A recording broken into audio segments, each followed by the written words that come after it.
Hey guys, welcome to my channel. If you're new, a very warm welcome to you. If you're welcome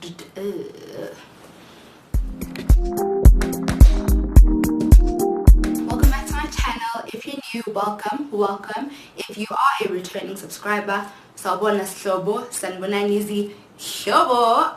My name is Khanyi Sile or Khanyi Sile, but honestly, whatever you want to call me, but I prefer it if you called me the YouTube girlfriend.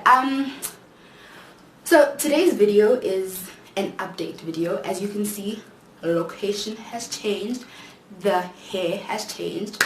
I'm not wearing a sporty because one, I haven't had a haircut because I saw my barber a while ago. Not that I went to him, but I passed where he works and that man was not practicing any safe measures, and so I haven't been able to cut my hair and I don't trust anyone else with my hair, so I'm just gonna wait for this to die down. So obviously I have no hair, don't care, it's palm, yeah. But anyway, yes, I'm so sorry I disappeared, guys. I really did disappear. I ghosted you guys. Sorry, it's the coronavirus. So as it says in the description box, this is just an update video. It is to share my experience with the coronavirus. It's the coronavirus. Yeah, and why locations have changed, and yeah, just like, you know, update Nyana to keep you guys in the loop, and why I disappeared, why I ghosted my channel, and yeah, so let's get into it. So I got the coronavirus. Yes. I don't know how. Actually, I suspect I do know, but that's not the point. I think the biggest thing for me was not where I got it, but the fact that I already had it and moving forward from there. So my symptoms started out with diarrhea. I remember I woke up with diarrhea the one day, and now I'm lactose intolerant, right? But I don't respect my lactose intolerance because how am I being bodied by milk? Mashi. So I didn't get it, so I didn't believe it. And then, yeah, so I woke up with diarrhea the one day and I was like, oh, this is a bit, you know, it worried me for a second. And then I was like, no, you know what, lactose intolerant, I had dairy. Sharp. The next day I had a sore throat. So now I'm like, whoa, this is weird, right? So I had a sore throat and then I had headaches. But now also online learning has been giving me headaches because I'm staring at a screen for majority of my day, and to the point where I actually have to wear my glasses when I read things off my computer, which has never been a thing for me in my entire 5-6 years of wearing glasses. I've never had to use my glasses to stare at a computer to read, but that's my new reality now. Yay, online learning. So yeah, so I had like headaches for a while and then I mized them. Then a few days later I started getting like progressively worse, like it got dramatically worse, to the point where I was so scared. I'm thinking now, hey, is this the end? Like, is this how my story ends at 21? I mean, I was planning on being part of the 28, like the Bang Bang Club. Is it called the, like the club Amy Winehouse is part of? That was my plan, yeah. And then a few days later, I woke up with like unbelievable body pains. I had a terrible migraine. I woke up in the middle of the night drenched in sweat, like my clothes were sticking on me, and like it was hot but I was cold. So then I was like, so then I started tracking my symptoms. I can't, so if you can see, this is my symptoms tracker. I started, oh, let's turn the brightness up so you can see. Yeah, so I started monitoring like my symptoms because they were very suspicious. And then so I started getting sick on the 24th of June, and then by the 26th I was coughing. But the cough wasn't as bad as that other gent's cough. It was just like a and it was a wet cough, so it was like producing sputum, and I was struggling to walk, I was struggling to do anything. So luckily for me, my girlfriend has been supportive throughout. We were apart, but she's been supportive. So I told her I was sick, and then she got me Med Lemon, Vaseline, Stoney, and what else was I taking?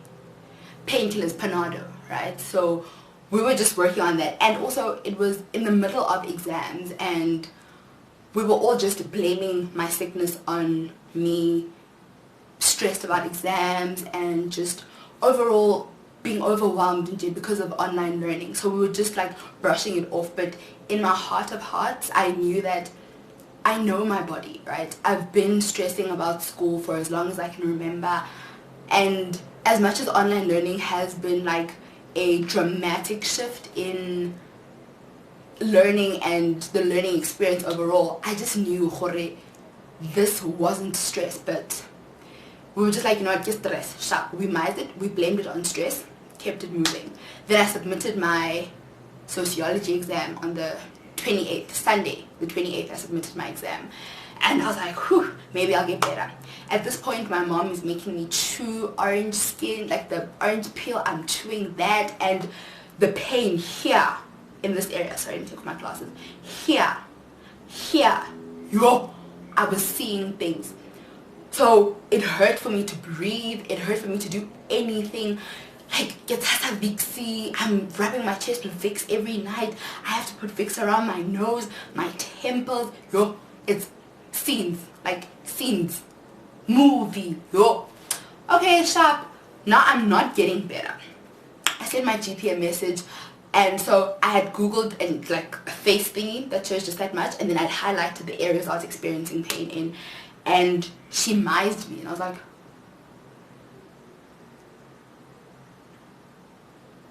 okay, like no one was taking me seriously. My mom wasn't taking me seriously, my GP wasn't taking me seriously, and I kept like reaching out to my GP specifically because I wanted to test, because just something in me wasn't right. And I knew, like, I know my body, right? And they always say, Uti, you know your body as a person. So I knew, man, this is not, you know, the best. So then my symptoms got progressively worse. Then on the 30th of June, which was 6 days after I started getting sick, I stopped being able to taste. So I submitted my exam. That Monday, the 29th, my exam was due. I had submitted sharp. Monday, I, you know, get through the day, whatever, experiencing what I'm experiencing. There's a chest pain. I'm struggling to breathe. That evening, I'm like to my girlfriend, I want eggs and cheese, and like I was craving something really like, you know, Then I can't taste it. But now I'm like trying to like play it down for my girlfriend, because she had been trolling me about my symptoms, but we were bantering about it. And, you know, like, to, I think, soften the blow, we like laughed through all my symptoms, and then I stopped being able to taste. And I was like, this is weird. Why can't I taste like the food that I'd made? And I was like, oh no, maybe it's because like I didn't put enough salt in my eggs, or I didn't put enough cheese, but I can't taste anything. And I can like taste my tea, but I can't taste it at the same time, and I can't smell, right? So then I go to the bathroom and I just like air freshener, nothing. Usually like the air freshener they use at home gives me a headache because the smell is so but I couldn't smell it, and I was like, nothing, like blank. And I'm like friends, yeah. Then I had an issue with my nose was just making me like really sick. I would get headaches because of my nose, like the pain. I think it's called congestion. Like there was just a lot of pain in my nose, so I was just very like unwell. And then symptoms are progressing now. I am struggling to sleep at night. I have a cough. I have headaches. I'm too tired to do anything. And by that time I still have one more exam, my family law exam. Yo, I'm seeing things. Sharp. Exam finishes, done. I tell my GP, no, I'm desperate now. Please can she give me a referral letter so I can go test. Then finally she budges on the 7th, 8th. Wait, let me check. Yeah, so I went to test. Actually, the dates don't matter, but I think I tested like 8 days, or I tested on the 2nd, which was now later on after my onset of symptoms. And they weren't getting better, they were getting progressively worse. And then, Shapo, I get the letter. my girlfriend is like fully supportive, actively present, like pushing me to actually like go test, and I'm just like, I'm dragging my feet. My girlfriend's like, you're making excuses. I go test. When I get to the testing station, the guy handing out the forms is like to me, so what are your symptoms? I'm like, I can't taste, I can't smell, I have nasal congestion, I have headaches, I have a tight chest, it's hard for me to breathe. Like, it would take me, my bedroom is, at home, my bedroom is 3, 4, 5, like, it's not very far from the bathroom, but it would take me a good 5 minutes to get up, to get to the door, to get to the bathroom. Then when I'm in the bathroom, it takes me like 5 minutes. I have to catch my breath, to brush my teeth. But luckily for me, when my symptoms started, I had been isolating myself from my family. So I was using my own bathroom, I was using my own cutlery, I was doing my own dishes and all of that. Like, my things weren't mixing with the house things. I had a separate everything for myself. So at the testing station, this guy's like, so I tell him my symptoms and he's like, oh no, you're definitely positive, let's just do this, you know. Then he pushes me to the front of the line. Get to the front of the line, then we do my test, whatever. It was like I did the nasal swab. It wasn't that bad. Oh my goodness. It was only like painful because my nose was experiencing pain, but other than that, that test wasn't bad. I think the throat one is worse because I saw like grown people like gag, like, yeah. And for me, I just did that nose thing. It just hurt, and then my eyes obviously leaked because of that poke, and then sharp. On the following Saturday, I went to test on a Thursday. The following Saturday, I got my results. My GP phones me. I'm sleeping. My GP, oh, she had sent multiple WhatsApps, but I hadn't seen them because I'm sleeping. And now I sleep with my phone on, like, with the sound on. Usually, before I used to sleep with it on silent or vibrate, but now I've grown into sleeping with it with the sound on. So now my phone is ringing. I'm like, who's phoning me? I answer blindly in my sleep, and my GP is like, my angel, I got your results. You were right. Of course I was right. I know my body. Of course I was right. She's like, I'm so sorry I didn't believe you. I should have like believed you sooner. So like, what's going on? Blah blah. And I'm like, it's fine. You know, like at that point I had given up because it hurts when your GP doesn't even believe you. My mom, I was just like, ugh, whatever. But my GP didn't believe me. So then I was like, I'm over all of this, whatever. Shut. Then she sends me a PDF of like things to do when I feel chest pain, things to do when I feel whatever, like medicines to take, all of those things, and like getting an oximeter and all of those things. I shop. Saturday, I'm fine. I'm like still the same. Then during the week it gets worse. I remember on the 8th of July, let me check, it was the 8th of July. Yes, it was a Wednesday. I woke my mom up at 5 a.m. I phoned her and I said, please come help me. I am dying. But then previously before that, there'd been like days where I would send my girlfriend messages and I'm like, dude, you have to like prepare for this. I prepared my girlfriend for my death because it was that bad. It was so bad that I genuinely thought, you know what, amagugu alilizwe ayusale mathuneni senyolala nginyedwa.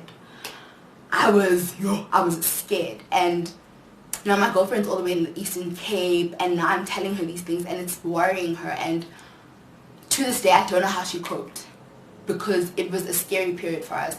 For my best friend as well, I would text her and be like, dude, hey.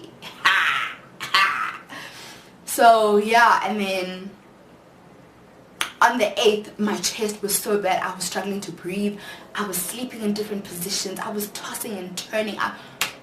It was terrible. When I say terrible, I'm not even being dramatic. It was awful. It was the worst.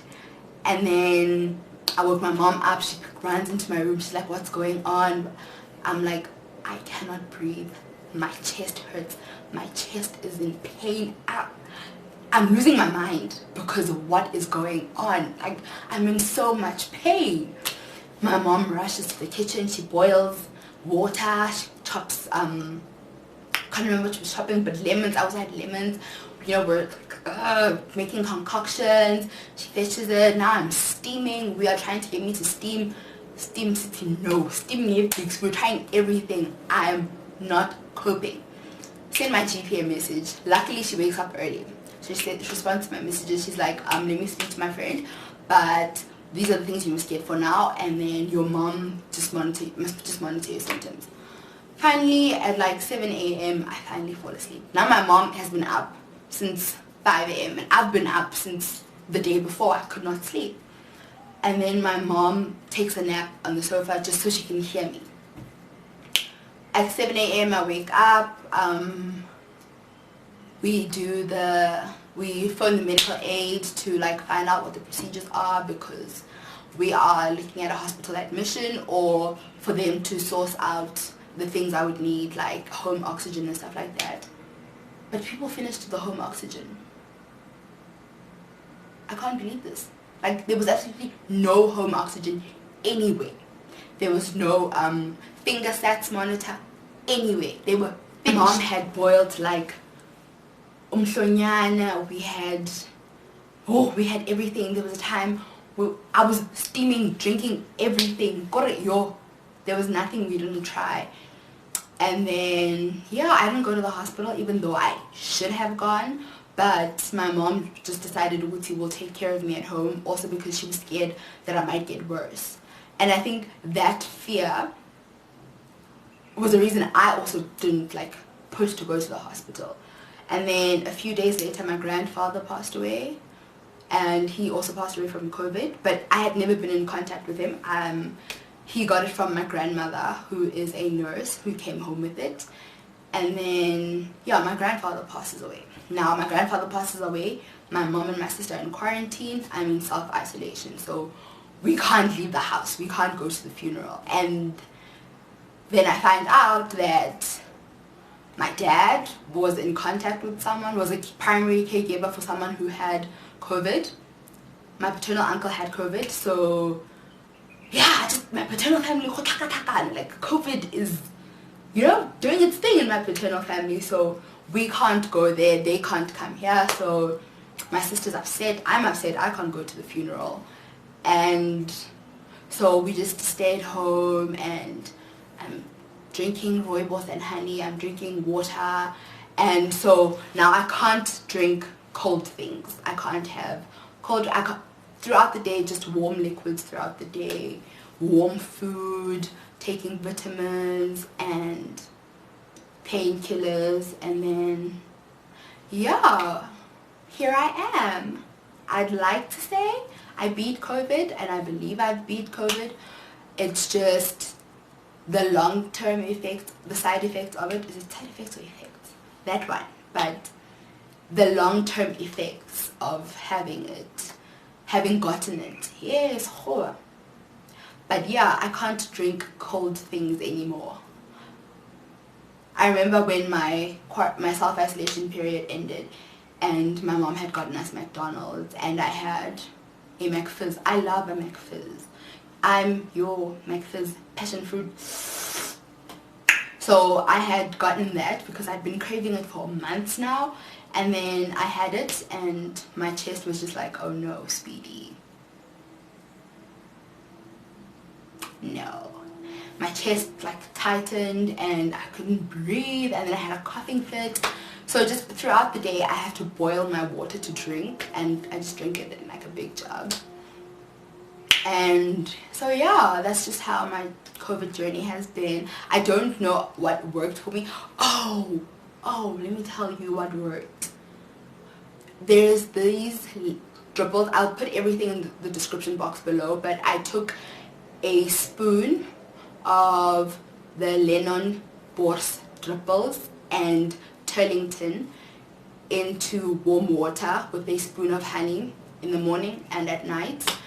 And drinking warm liquids throughout the day really does help. Rubbing Vicks on my chest helped me tremendously, and around my nose it helped. And drinking rooibos, honey and lemon helped. And just sleeping, all I could do was just sleep. And the fatigue is still a big thing now because I'm still absolutely exhausted all the time. Basically just taking care of myself. Like after I got my results, my mom like fully stepped in now. I didn't leave my bedroom at all. I was always in my room by myself, and we just had to like take extra precautions. My mom would wear a mask. She would leave like my food on my table and then leave, and then I'd go get my food, and we just do that, and then just constantly like cleaning surfaces I come into contact with. And yeah, that's basically half of this update and what this video is for. I will like put all the information in the description box below, so if you ever need that information you can just refer to it without watching the video. Please watch this entire video. I know it's long, but please just watch. And then yeah, the second half of this video, it's not going to be long, Shem, because it's just a brief personal thing that I'm not ready to talk about. Like I said before, my mental health started deteriorating from being at home and doing online school at home. It just wasn't a conducive environment for me, and as someone who was diagnosed with depression, bipolar mood disorder, borderline personality disorder, anxiety, hey, my list is long, but being at home wasn't a conducive space, and so my mental health was under pressure and it was taking its toll on me being at home. So I reached out to the university and I let them know that things aren't okay, and at that point I'd had the SRC involved in my case from the beginning, and they were working really hard, which I'm eternally grateful for. And also people from GEO, the transformation office, were involved in my case, and I was part of a support group system, and which I'm still a part of right now, even though I'm back at rest. But yeah, things just got really intense at home, and a few things were said, and so it just wasn't a conducive and safe environment for me to be there anymore. And so I have moved back to Riz just for my safety, for my sanity, and everything else. So yeah, basically things just got intense for me. The past few months have been very busy, have been very hectic, and so we find ourselves here with a very long video that I'm hoping you've watched till the end. And if you've skipped some parts, but yeah, if you've gotten this far, thank you so much for watching. If you just jumped to the end, you missed out on important stuff. How dare you? But yeah, overall, thank you for watching. Don't forget to like, subscribe, and share the video. If there's anything else you want me to talk about, I will be starting a series called the Living With series, where I open up about my journey with mental health, the sexual and reproductive health issues I've encountered, and yeah, like living with, I'm calling it the Living With series, where I detail my experiences and how my life has been with mental illnesses and my mental health issues and my sexual and reproductive health issues and everything else we pick up along the way. So please don't forget to like, subscribe, and share. If you haven't subscribed, what are you waiting for? Tell your friends to tell their friends, to tell their moms, to tell their sisters, to tell their daughters to subscribe to my channel so we can go through this journey together. Ladies and gentlemen, boys and girls, it's me, Kanye Selele Sedi, whatever you want to call me, but call me the YouTube girlfriend.